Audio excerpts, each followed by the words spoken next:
My name's Ethan Caldwell, and if you'd met me in the early 90s, you'd probably walk right past me without noticing. Back then, I wasn't anybody special, just another kid from Seattle trying to figure out what to do with his life.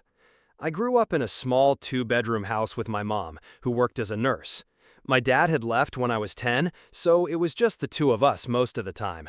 She worked night shifts and doubles to keep food on the table. I helped out however I could, bagging groceries after school and during weekends. Seattle wasn't a bad place to live. The air smelled of rain and coffee, the skyline was growing with the rise of Microsoft and Boeing, and the grunge scene was everywhere. But for me, Seattle felt small, like the world was moving fast somewhere else, and I was stuck watching from a distance. After college, I landed my first real job as an office clerk at a small insurance company downtown. It sounded respectable enough when I told people, but the reality was dull. My days were filled with filing papers, typing data into computers, fixing copy machine jams, and bringing coffee to my supervisor.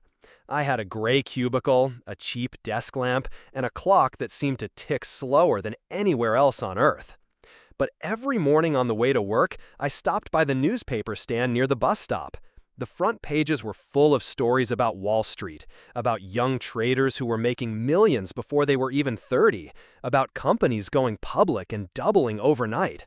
I'd stare at those headlines and think, these guys are my age, why not me? The idea grew quietly at first. Maybe I could apply to a bank in Seattle, I thought. But there wasn't much action here, not the kind I wanted. The real game was happening in New York, Wall Street.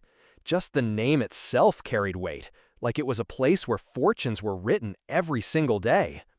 I remember one rainy evening in particular. I stayed late at the office, typing up a boring report for my boss. When I finally left, I passed by a bar where the TV was tuned to a financial channel. I saw young men in sharp suits shouting into phones, eyes blazing with focus, numbers scrolling across the bottom of the screen. Something clicked inside me. I didn't want to spend the next 30 years stapling documents. I wanted to be that guy, the one living on adrenaline, chasing opportunity, making money flow like water. So I made a decision. I sold my beat-up car for a few $100, packed 2 suitcases, and told my mom I was heading east. She tried to talk me out of it, said New York was too expensive, too dangerous, too far away. But she also saw the fire in my eyes, the same look my dad had before he left, chasing his own dreams. I promised her I'd make something of myself, that I wouldn't waste the chance. When I stepped off the bus at Port Authority, New York hit me like a punch to the gut. The noise, the smell, the sheer size of the city, it was overwhelming. Yellow cabs honked, steam rose from subway grates, people rushed past me like they were late for the most important moment of their lives. For the first time in years, I felt alive. I rented a tiny apartment in Queens, tiny as in a mattress on the floor, a hot plate for cooking, and roaches that acted like they paid rent too. It didn't matter. I was in New York. I was closer to Wall Street than I'd ever been, and I wasn't going to waste the chance.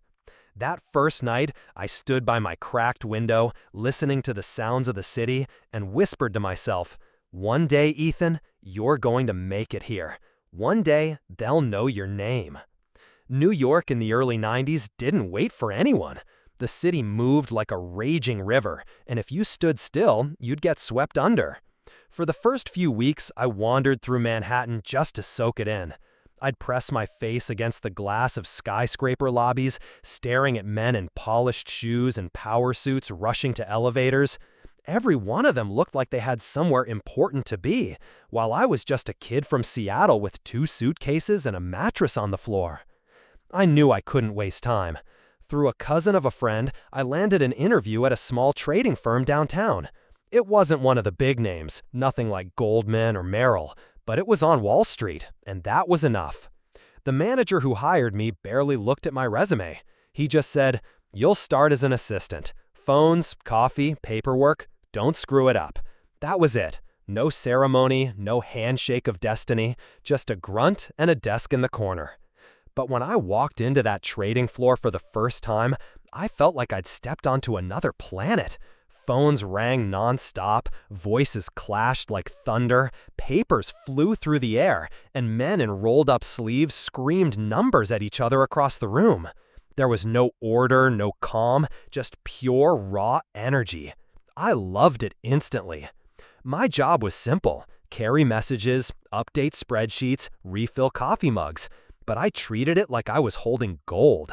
I watched everything: how brokers slammed phones down, how they scribbled notes with shaking hands, how they swore when deals slipped through. At night, when the office finally emptied, I stayed behind. I'd read the leftover financial newspapers, circle terms I didn't understand, and look them up in the company library. Sometimes I'd sneak into the main floor and just sit in one of the broker chairs, imagining what it would feel like to command trades worth millions. Slowly, I started earning trust. One of the senior traders, a sharp guy named Frank Delaney, noticed how much time I spent hanging around after hours.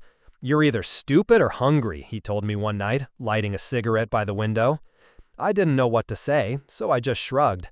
He laughed and tossed me a used stock analysis report. "Read this. Come back tomorrow and tell me what it means." I stayed up all night, underlining numbers, scribbling guesses. The next day, I gave him my take. Most of it was wrong, but one detail I spotted about a company's debt ratio was on the money. Frank raised his eyes. "Not bad, Seattle. Maybe you've got teeth after all." From then on, he fed me little bits of knowledge, testing me like a coach breaking in a rookie. By '94, after months of grinding, I convinced my boss to let me try trading a small client account. My hands trembled as I picked up the phone and placed my first buy order. It was a modest trade, nothing legendary, but when the numbers ticked up and I saw a profit, I felt electricity run through my body. My heart pounded so hard I could hear it in my ears. That was the moment I knew I was addicted. Trading wasn't just about money. It was about the rush, the gamble, the feeling of pulling something invisible into your hands and making it real. I started to believe the city was opening its doors to me. For the first time since I'd left Seattle, I wasn't just another face in the crowd. I was on the inside now. And I swore to myself, no matter how long it took, I was going to climb higher. By 1995, my life looked nothing like it had back in Seattle. I had better suits now, cheap by Wall Street standards, but they made me feel like somebody. I moved out of my roach-infested Queens apartments into a tiny place in Manhattan. It wasn't glamorous, just a one-bedroom with thin walls and a leaky radiator, but it was mine, and it was close to the office. Every night when I walked past the lit-up towers of downtown, I felt like I was finally where I belonged. And somewhere in the middle of this whirlwind, I met Laura. She wasn't part of the financial world at all. She was a teacher from Brooklyn, the type who always smelled faintly of chalk and coffee, the type who cared more about people than about money. We met at a mutual friend's birthday party. I was standing awkwardly near the drinks table, talking too loudly about some stock that had doubled that week, when she asked, half smiling, "Do you ever talk about anything besides money?" I laughed, embarrassed, but something about her tone made me pause. We ended up talking all night, about books, movies, even about the music scene back in Seattle. For once, I didn't feel like I had to prove anything.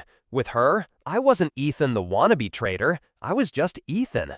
Things moved quickly. By the end of the year, we were inseparable. I'd work insane hours, but somehow I always made time to see her. For a while, she balanced me out, her calm against my chaos.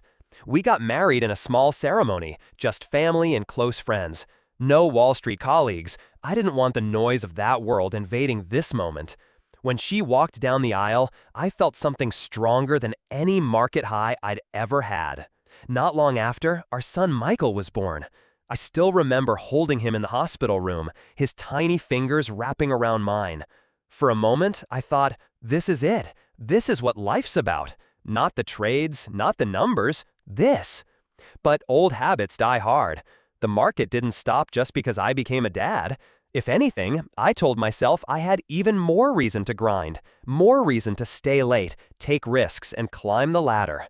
Laura would beg me to come home for dinner, but I'd wave her off. Just one more call, just one more trade. I thought she understood. I thought love was enough to hold us together no matter how little time I gave. The arguments started small, missed dinners, canceled plans. Then they got louder. She'd say, "You care more about your screens than your family." I'd snap back, "I'm doing this for us, don't you get it?" The truth is, I wasn't doing it for us. I was doing it for me, for the rush, for the pride, for the dream of being someone important. Michael started to grow, crawling, then walking. I missed most of it. Laura would show me photos or tell me stories about his first words, his first steps. I'd smile, but deep down, I felt an ache I didn't want to admit. Every once in a while, when I did make it home early enough to read him a bedtime story, he'd look at me with wide eyes, like I was a guest rather than his dad. By the end of that first year, the distance between me and Laura was impossible to ignore. We argued more than we talked. She accused me of being absent. I accused her of not supporting my ambition. Nights grew colder, dinners quieter. I kept telling myself it was just a rough patch, that once I made enough money, everything would fall into place. I didn't realize then how wrong I was, or how close I was to losing it all. By the time Michael turned 1, the walls of our marriage were already cracking. I tried to pretend things were fine, that the late nights, the arguments, the cold silences at breakfast didn't mean anything. But deep down, I knew the truth. Laura was slipping away from me. I'd come home at midnight, loosen my tie, and find her asleep on the couch with the TV flickering. Sometimes she wouldn't even look at me when I walked in.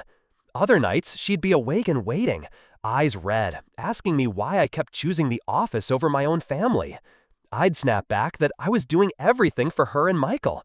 She'd shake her head and whisper, "No, Ethan, you're doing it for yourself." One night, after a particularly brutal week of trading, I walked in expecting another argument. Instead, she was calm, too calm. She sat me down at the kitchen table, her hands folded, and said, "I can't do this anymore. I've met someone else." At first, I didn't even process it. I laughed bitterly, waiting for her to take it back. But the look in her eyes told me she meant every word. She packed her bags within days, taking Michael with her. Just like that, the two people who mattered most in my life were gone. I wish I could tell you that moment woke me up, that I suddenly realized my mistakes and turned things around. But that's not what happened. Instead, I buried the pain the only way I knew how, by working harder, by risking more, by drowning myself in the noise of the trading floor. The firm became my home, the flashing screens my family. I stopped going back to my empty apartment until late at night, sometimes not at all. I lived on coffee, cigarettes, and the constant high of making trades. I'd slam my phone down, bark orders, chase every lead like it was oxygen. Colleagues started calling me the machine. I wore that nickname like armor. And for a while, it worked. The riskier I played, the more I won. I made huge profits for the firm and for myself. My name started to spread. People knew who Ethan Caldwell was.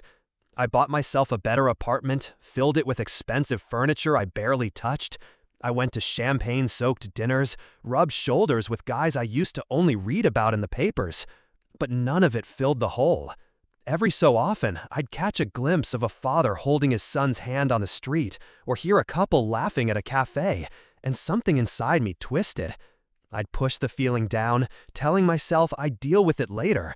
Later never came. The truth was, I wasn't living. I was running from the silence of my empty home, from the memory of Laura's last words, from the fact that my son was growing up without me. And the faster I ran, the more reckless I became. It's funny in a dark way. Losing my family should have been the warning sign, the red light telling me to slow down. Instead, I saw it as permission to press the gas pedal even harder. If I couldn't be a good husband or father, then maybe I could at least be a great trader. Maybe success could drown out the failure. But Wall Street has a cruel sense of humor. The higher you climb, the steeper the fall. And I was climbing fast, blind to the fact that the ground was already crumbling beneath me. By the late 90s, I thought I had finally beaten the system. The more reckless I became, the more money seemed to pour in. I chased tech stocks like a man possessed. Startups with no profits, no real products. Hell, some of them didn't even have offices, were suddenly valued in the billions. Everyone around me was shouting about the new economy, about how the internet was rewriting the rules. And I believed it. Why wouldn't I? My bets kept paying off. I'd buy into some no-name .com company, watch its stock double in weeks, then sell and move to the next one. It was like spinning a roulette wheel and winning every single time. I stopped asking questions. I stopped caring about fundamentals. All I saw was the rush of numbers going up and up and up. By 1999, my lifestyle matched the myth I'd been chasing. I had a high-rise apartment with floor-to-ceiling windows, a car I barely drove, and a wardrobe full of expensive suits. I went to rooftop parties where the champagne never stopped flowing, where guys bragged about turning interns into millionaires overnight. My phone never stopped ringing, clients begging me to get them into the next hot stock before it was too late. But deep inside, I knew something wasn't right. The valuations made no sense. Companies with nothing but a flashy website were valued higher than old established giants. I'd lie awake at night staring at the ceiling, trying to shake off the unease. But then the market would rise again the next morning, and I'd tell myself I was overthinking it. When the bubble finally burst in 2000, it didn't just pop, it exploded. One week, my portfolio looked unstoppable. The next, it was bleeding red. At first, I told myself it was a dip. I doubled down, then tripled down. By the dip, I told my clients, my colleagues, myself, this is just temporary. But it wasn't. Day after day, the market kept falling. Companies I'd sworn were the future collapsed overnight. Stocks I held turned to dust in front of me. The same clients who once begged for my advice now screamed at me over the phone, demanding answers I didn't have.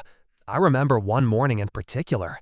I walked into the office, and the energy that had once been electric was dead. Phones were quiet, traders sat with their heads in their hands, staring at screens that looked like crime scenes, red numbers everywhere. My chest tightened as I saw my own accounts bleeding out. Years of work, years of risk, all of it vanishing in real time. In a desperate move, I threw everything I had left into one last trade. I told myself, if it worked, I'd recover enough to survive. If it didn't, well, I didn't let myself think about that. Of course, it didn't work. By the end of that week, I had lost everything. The apartment, gone. The car, sold. The friends who toasted champagne with me, disappeared. On my last day at the firm, I carried a cardboard box with my belongings, a few pens, some old reports, a photo of Michael from when he was a toddler. I walked out past the same trading floor where I once felt like a king. No one even looked up. It was raining outside. The same city that had once made me feel alive now felt like it was spitting me out. I stood there on the sidewalk, soaked and empty, realizing I wasn't just broke financially. I was broke in every way a man could be. After everything was gone, I found myself alone in a tiny apartment, staring at the ceiling and thinking about all I had lost. Michael didn't know me, Laura had moved on, and the world I had spent years building had vanished overnight. The markets, the money, the flashy lifestyle, they didn't care about me or anyone I loved. For the first time, I realized the truth I ignored for so long. Success isn't about numbers on a screen or titles on a door. It's about the people you spend your life with, the moments you don't get back, the love you can't buy. I had traded all that for a dream that wasn't mine, chasing a thrill that ended in emptiness. If there's one thing I'd tell anyone listening, it's this. Don't let ambition blind you. Don't let work take the place of family, love, or time with the people who matter. Markets rise and fall, fortunes appear and vanish, but the time you lose with those you love is gone forever. I'm Ethan Caldwell, and I learned the hard way. Life isn't a trade. You can't hedge love, and you can't short regret.